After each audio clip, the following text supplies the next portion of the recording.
안녕하세요. 대치동 빅마우스입니다. 자, 이번 영상에서는 여러분이 굉장히 답답해하고 힘들어하실 구모 문학에 대한 이야기를 해볼까 합니다.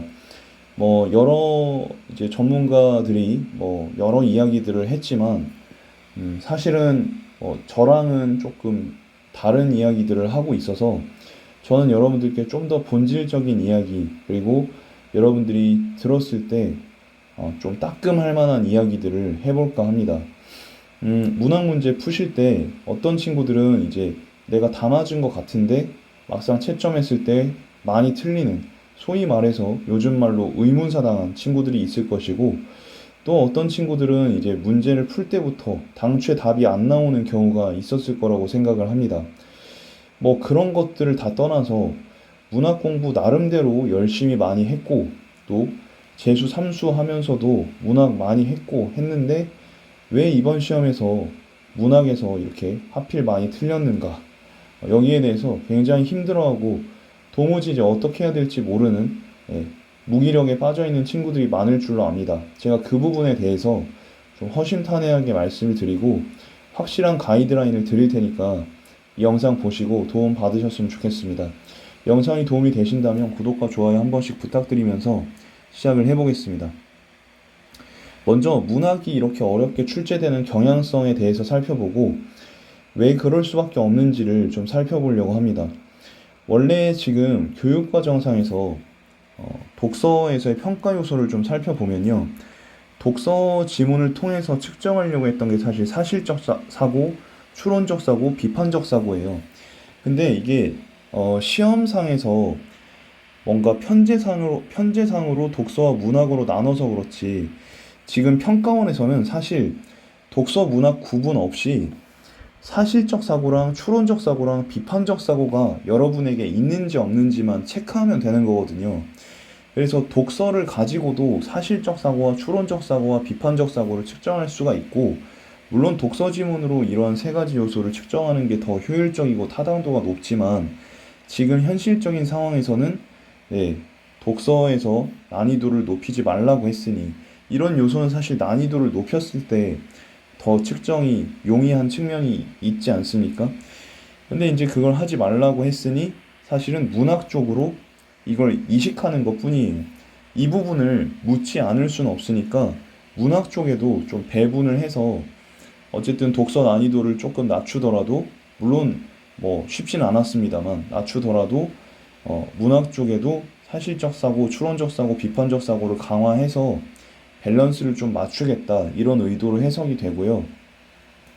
그렇기 때문에 지금처럼 여러분들이 문학을 접근하실 때 뭔가 이제 그냥 정답 맞추고 넘어가고 빨리빨리 풀고 이렇게가 안 되는 이유가 뭐냐면 이전까지는 문학 쪽에서 사실적 사고, 추론적 사고, 비판적 사고를 그렇게 깊이 물어보는 경우가 별로 없었어요. 왜냐하면 독서 쪽에서의 난이도를 높일 수가 있었기 때문에 굳이 문학 쪽에다 이런 것들을 집어넣을 필요가 없었던 거죠. 그런데 지금은 독서 쪽에 이거를 넣기가 어려우니 문학 쪽에 넣어서 여러분들이 힘들게 되는 겁니다. 그러면 사실은 어느 정도 해답은 벌써 나와 있는 셈인데 그것들을 조금씩 말씀을 드려보도록 하겠습니다. 사실 여러분들이 좀 인정을 하고 넘어갔으면 좋겠는 부분이요. 그동안 여러분들은 문학을 좀 등한시했어요. 그러니까 공부를 많이 안 하고 그렇다는 게 아니라 문학은 딱 시간 단축을 위한 영역이고 점수를 확보할 수 있는 영역이다. 이런 생각을 많이 하고 계셨고, 독서는 변별력이 갈리는 영역이니까 조금 어려운 영역이다 라는 생각을 하고 있었을 겁니다. 그런데 여러분, 항상 명심을 하셔야 되는 게 시험 문제에서는 쉽고 어렵고를 따질 수가 없어요. 그리고 전략적으로 이런 생각을 하는 거는 그럴 수 있지만 유형이 언제 바뀌고 기조가 언제 바뀔지 모르기 때문에 딱 이렇게 픽스해 놓고 접근하는 건 저는 좀 아니라고 생각을 하거든요. 어, 저희 수업 시간에도 이제 제가 분명히 문학이 어려울 거라고 얘기를 했고 독서가 좀 쉬울 거라고 얘기를 하면서 문학 먼저 풀지 말고 독서를 좀 먼저 풀어라. 독서를 빨리 풀고 문학 풀 시간을 확보를 해야 된다. 이런 얘기를 했는데 몇몇 친구는 그거를 지키지 않고 이전에 하던 게 있으니까 또 그 친구들이 잘하는 친구들이었거든요. 그래서 이제 문학을 먼저 풀었던 거예요. 근데 사람이라는 게 낯설은 상황을 맞닥뜨리게 되면 이게 당황을 하잖아요. 그러면서 계속 고민하고 사실은 독서에서 헷갈리는 문제가 나오면 별표를 치고 넘기지만 문학 같은 경우는 한 번만 다시 보면 풀 수 있을 것 같은 생각에 계속 들여다보게 되니까 시간이 엄청나게 소모가 되고 그러면 쉽게 맞출 수 있는 독서도 풀 수가 없게 되고 해서 이제 점수가 떨어지는 그런 이제 경우가 제일 많았습니다. 그래서 너무 이렇게만 생각하지 마시고 앞으로는 문제풀이 순서를 딱 정해놓지 마시고 어떤 때는 언매도 먼저 풀어보시고 어떤 때는 문학도 먼저 풀어보시고 어떤 때는 독서도 먼저 풀어서 순서를 어느 순서로 풀더라도 그 어느 정도는 내 실력을 쏟을 수 있도록 지문이 튕겨 나가지 않고 시간을 잘 확보할 수 있도록 여러분이 공부 계획을 방향성을 세우셨으면 좋겠어요. 자, 그럼 지금부터 문학 성적이 하락한 원인, 의무사 당한 원인에 대해서 세부적으로 살펴보겠습니다. 위에서 말씀드렸던 것처럼 이번 시험에서는 문학을 독서처럼 쫀쫀하게 출제를 했는데요. 그래서 이렇게 쫀쫀하게 문학을 출제할 경우에는 자, 문학에서 문학을 먼저 풀고 독서 순으로 진행을 했을 경우에는 위에서 말씀드렸던 것처럼 자, 문학에서 당황하고 시간을 많이 소모해서 독서 쪽에 이제 시간이 부족했을 가능성이 높고요. 자, 독서를 먼저 푼다고 하더라도 문학 쪽에서 이제 여러분이 대비가 잘 안 되어 있었다면 역시 시간이 부족했을 거예요. 그래서 사실은 문학이나 독서나 마찬가지지만 여러분들이 막히는 문제는 빨리 별표를 치고 넘어가는 게 저는 되게 중요하다고 생각하고 연습 때 그거를 그러니까 모의고사를 풀 때 그걸 미리 연습해야 된다고 생각해요. 예를 들면 저는 제가 지난 영상에서도 말씀을 드렸지만 시험지 처음부터 시험지 끝까지 빨리 그냥 한번 찍는 게 더 중요하다고 말씀드렸죠. 그러니까 처음부터 끝까지 45개의 문제를 풀 수 있는 건 빨리 풀고 풀 수 없는 거는 혹은 좀 어려운 거는 별표를 표시해서 갈르라고 했습니다. 이렇게 구분을 한 다음에 확실하게 맞출 수 있는 거는 풀어놓고 그 다음에 시간을 남겨서 이런 별표들을 처리하라고 말씀을 드렸었는데 이게 잘 안 된단 말이죠. 왜냐면 연습할 때는 여러분들이 긴장감도 없고 굳이 이렇게 칠 만한 상황이 나오지 않았을 거예요. 왜냐면 이전에 9월 모의고사 이전에 보셨던 사설 모의고사는 9월 모의고사 경향성이 반영이 안 되어 있고 이전에 나왔던 기출 문제의 경향성만 반영되어 있었을 테니 N수생 친구들은 익숙했을 테고 익숙하니까 시간이 부족할 일이 별로 없었을 겁니다. 그런데 이번 모의고사처럼 문학이 특별히 어렵게 나온다거나 했을 때는 이게 변수가 생기니까 평상시에 여러분들이 독서도 독서대로 준비하시고 문학도 문학대로 조금 남은 기간만이라도 조금 다르게 준비를 하셔야 되지 않나 라는 말씀을 드리고요. 화작이랑 언매도 어렵게 출제될 가능성이 있으니까 남은 기간 동안에 독서 공부가 잘 안 되어 있는 친구들은 이제 독서에도 밸런스를 맞추면서 해야겠지만 독서가 어느 정도 됐다 하는 친구들은 문학하고 선택 과목에 좀 더 무게중심을 싣고 진행하는 걸 추천드려요. 또 이렇게 말씀드리면 또 EBS를 또 뭐 해야 되는가 뭐 이렇게 EBS를 달달 외우고 뭐 강사의 EBS 해설 강의를 듣고 이런 경우가 있는데 그걸 얘기하는 건 아닙니다. 밑에서 제가 또 자세히 말씀을 드릴게요. 바로 여기 나오는데요. 두 번째 여러분들이 이번 부모를 망친 요인, 문학을 망친 요인은 멘탈적 요인과 암기식 공부의 요인이라고 생각합니다. 또는 스킬 위주의 공부라고도 말씀을 드릴 수가 있을 것 같아요. 보통 여러분들께서는 문학을 암기 과목 느낌으로 좀 공부를 하시거든요. 이거는 제가 예전에 이제 국어교육과에 있을 때 전공 공부를 했을 때도 사실은 전공자들도 처음에는 이 자습서, 14종 자습서, 뭐 18종 자습서 이런 게 있는데요. 그걸 이제 달달 외우는 식으로 진행을 합니다. 뭐 주석을 체크하고 그걸 달달 외우면 그 다음에 논문을 달달 외우고 그래서 임용고사를 보고 이런 경우가 많거든요. 근데 여러분 이거는 사실은 문학이라는 게 뭐 암기 과목도 아니고요. 암기를 해서 뭔가 되는 게 아닙니다. 문학을 일반화 시킬 수도 없는 거고.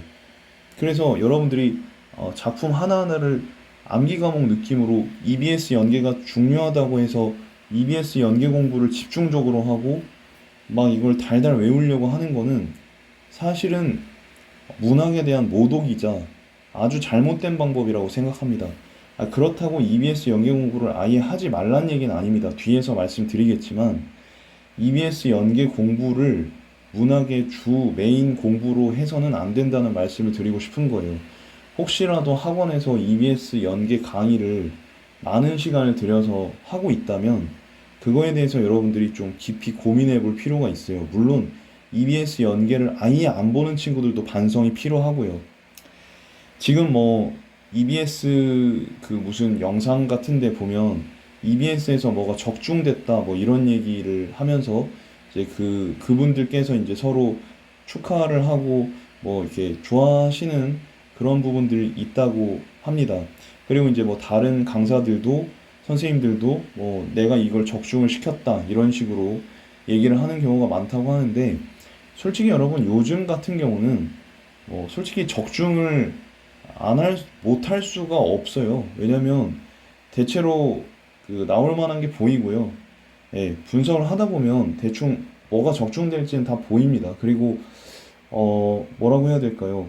사설 모의고사에 이미 많은 작품들이 나오고 주간지 포함해서 많은 작품들이 나오고 하기 때문에 뭐 EBS에 있는 걸 가지고 사설을 낼 거 아니에요.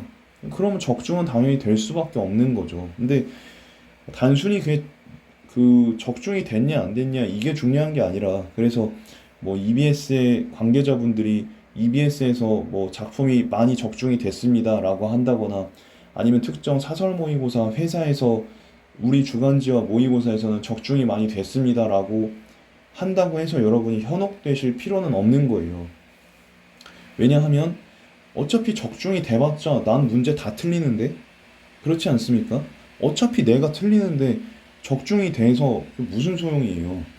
저도 초창기에는 적중이 되면 좋아했어요. 적중이 되면 애들한테서 전화가 와요. 수능 끝나면. 그럼 이제 이렇게 얘기해. 쌤, 적중 됐어요, 적중. 그럼 제가 물어보죠. 그래서 적중된 건 좋은데, 그래서 맞췄어? 틀렸대요. 그럼 여러분 무슨 소용이에요?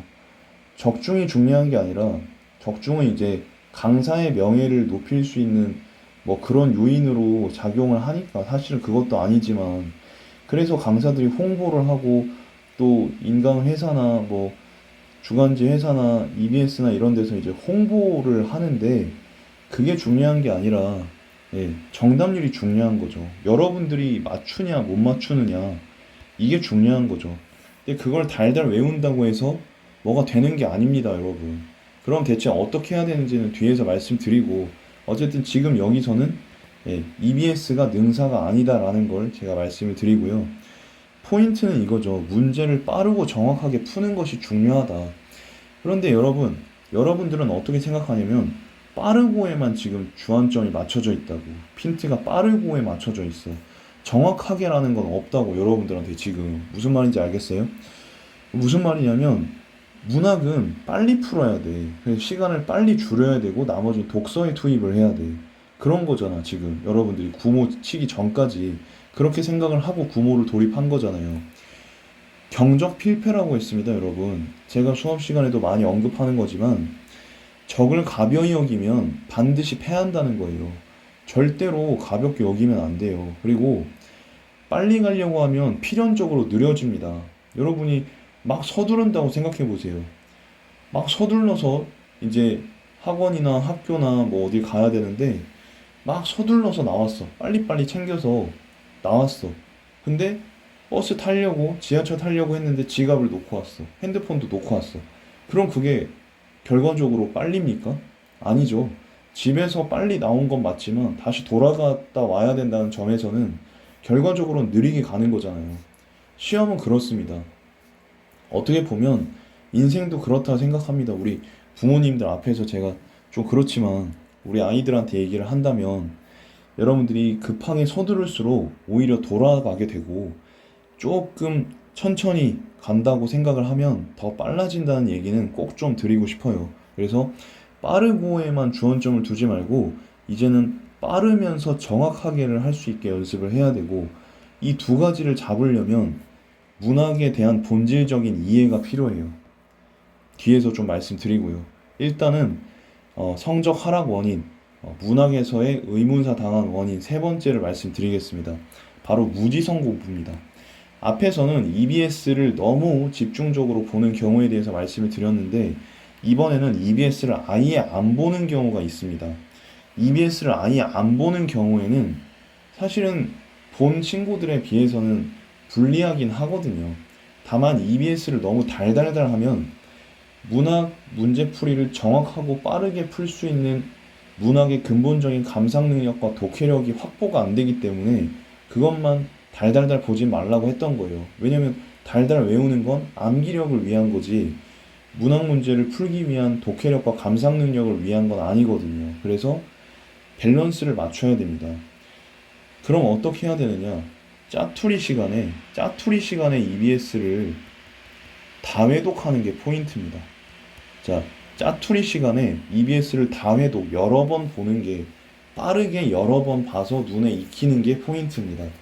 그러니까 짜투리 시간에만 보라고 하면 애들이 다회독을 안 하고요. 다회독을 하라고 하면 메인 공부 시간에 EBS를 보고 있어요. 그러면 그렇게 하면 안 돼요. 그래서 짜투리 시간에 하되 빠르게 하면서 천천히 보면 안 됩니다. 빠르게 다회독을 하면서 자연스럽게 체화될 수 있게 그런 느낌으로 보실 필요가 있는 거죠. 그리고 문학이 완성됐다고 착각해서 공부량을 줄이는 경우가 있는데 아니면 아예 안 하거나 이런 경우가 있는데 이러면은 무조건 성적 떨어집니다. 그리고 또 어떤 경우가 있냐면 선택지를 이제 판단하실 때 여러분들이 판단 범위가 너무 커요. 그러니까 어떤 보기 문제나 어떤 선지 같은 경우는 되게 쫀쫀하게 낸다고 말씀드렸죠. 올해 같은 경우는 독서에서의 그런 느낌으로 문학에서 사실적 독해, 추론적 독해, 비판적 독해를 강화한다고 말씀드렸는데 그런 경우에는 독해 단위를 쫀쫀하게 봐야 되는데 빨리빨리 하려다 보니까 막 이제 덩어리째로 막 판단을 하는 거예요. 마음도 급하고 하니까. 그래서 아주 쉽게 얘기하면 현대시의 경우에 긍정과 부정, 플러스와 마이너스로만 갈라치고 빠르게 넘어가는데 그거를 출제위원들이 놓칠 리가 없다고요. 여러분이 지금 긍정, 부정만 체크하는 건 어떤 경우냐면요. 맛으로 치면 여러분 음식을 드시면 매운맛부터 아주 매운맛부터 좀 덜 매운맛이 있고 그 다음에 보통 맛이 있고 그 다음에 조금 순한 맛이 있고 그 다음에 더 순한 맛이 있고 아주 순한 맛이 있고 그러니까 러프하게 말씀드렸지만 맛에 여러 가지 스펙트럼이 있잖아요. 그런데 여러분이 긍정, 부정만 하는 거는 딱 매운맛, 아주 매운맛하고 극단적으로 순한 맛밖에 없다라는 거랑 똑같아요. 우리 혀가 아주 매운맛이랑 아주 순한 맛 두 개만 느낀다면 여러분 어떻겠어요? 이 사이의 맛을 못 느낀다고 생각해봐. 좀 안타깝잖아요. 그러니까 독서에서 긍정과 부정 이렇게 덩어리를 너무 크게 보고 가면 꼭 이런 느낌이라고 생각하시면 돼요. 그래서 요 사이에 어떤 짜잘한 스펙트럼들 그리고 세부적인 분석들 이런 것들이 들어가 줘야 된다는 거죠. 그리고 성적 하락 요인 네 번째는 문학에서 외에 대한 성찰이 부족해요. 여러분들이 보다 보면 여러분 이 강사는요 국어 강사는 국어뿐만 아니라 학생들하고 학부모님들을 연구해야 된다 생각해요. 학생들에 대해서 특히 잘 알아야 되는 거죠. 그런데 지금 이제 뭐 인강이나 이런 것들을 보다 보면 국어에는 능통하시지만 선생님들이 학생들 같은 경우는 잘 모르시는 것 같아. 워낙 대형강이고 이러다 보니까. 무슨 얘기냐면 여러분들이 문학에서 이제 의문사 당하고 많이 틀리는 이유는 독서와 달리 문학에서는 왜에 대한 성찰이 부족하기 때문이거든요. 독서는 틀리면 왜 틀렸지? 그래서 근거를 막 깊이 들여다봐요. 지문도 여러 번 다시 읽고. 근데 문학은 틀리면 해설지를 봐요. 그래서 이해가 되면 딱히 왜에 대해서 생각 안 하고 그냥 실수였네 하고 넘겨요. 그리고 지금 사실적 사고, 뭔가 이제 그 인물에 대해서 깊이 이해하고 얘가 왜 이랬지를 생각하는 게 아니라, 아, 그냥 이거 본문에 이렇게 써 있었네. 이렇게 그냥 받아들이고 넘어가는 경우가 많거든요. 그건 되게 문학을 피상적으로 이해하는 거예요. 뒤에서 자세히 말씀드리고요. 그리고 문학 개념어 수준에서의 이해를 하고 넘어가는 경우가 많아요. 그러니까 오답 정리를 잘못하는 거죠, 여러분들이. 문학 공부 자체를 잘못하고 있는 거죠. 그러니까 뭐냐면, 밑에서 제가 말씀을 드리겠지만, 애초에 문학이라는 건 인간에 대한 이야기거든요.